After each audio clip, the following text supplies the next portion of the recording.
So I've gathered all my ingredients to show you guys how to bloom spices, also known as tempering spices, a common technique used in Indian cuisine. We have started today, we're going to use ghee, which we talked about earlier. It's clarified butter. The reason why I like ghee is because it has like a really nutty, nice flavor to it. So what we're gonna do is we're gonna heat up our saucepan. We're gonna do it about medium to medium low heat. We don't want it too hot.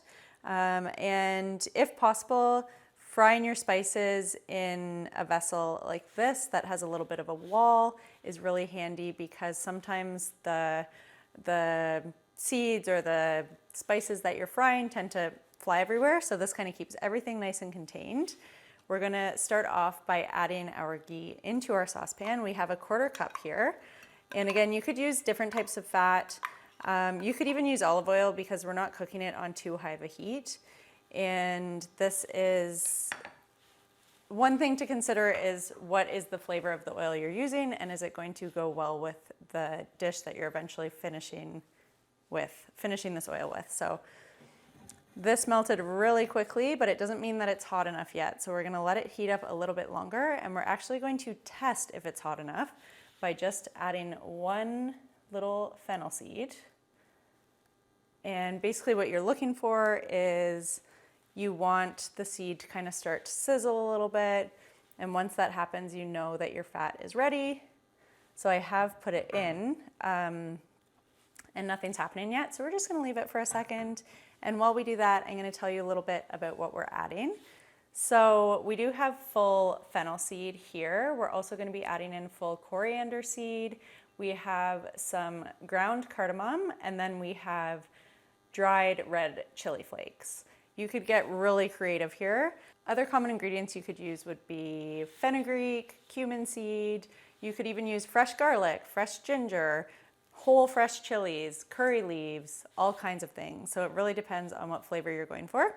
I can hear that fennel seed that we put in is starting to sizzle a little bit, so we're gonna add the rest. And just be a little careful, because the fat at this point is gonna be pretty hot, and you can even turn it down a little bit if you think it's too hot. And you can kind of slowly add in your fennel seeds, and now they're all sizzling, which is great. And you want to start with your whole spices, because they take a little bit longer to be activated than the ground ones. And then we're putting in about a tablespoon of coriander seed. And those are also going to start sizzling away. And this is one of the exercises in the kitchen where you can really use your senses. So you're listening for the sizzling, and then you're gonna start to smell the aromas as well from the fennel and the coriander. And this is kind of your cues as to how far along in the process you are. Once you start to smell things, you're well on your way. You don't wanna burn anything here. So I am starting to smell. So at this point, I'm going to put in our ground cardamom.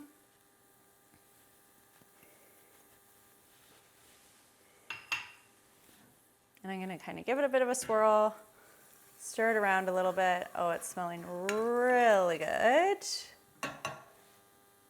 And then last but not least, we're gonna add our dried chili. Like I said, if you had full chili peppers, you could throw those in there as well.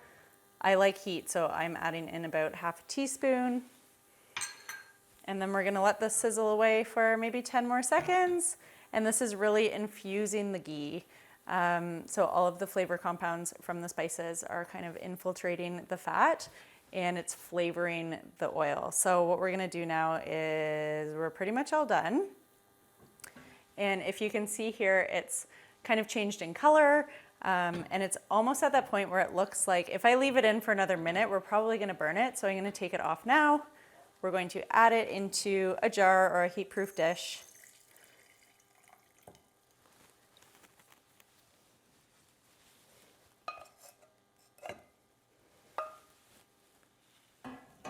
And then this can be used to top curries, it can be used to top soups, it can go on sandwiches, it's such a diverse condiment. It can stay in the fridge for maybe 5 to 10 days, and it's just gonna boost the flavor of whatever it is that you're making. For certain oils, they might actually turn solid in the fridge, like if you're using a ghee or a coconut oil. In that case, you could just really quickly add it to a saucepan to melt it down again and turn it into a liquid consistency before using it. It should just take a couple minutes. You're not trying to like cook anything, you're just trying to melt it.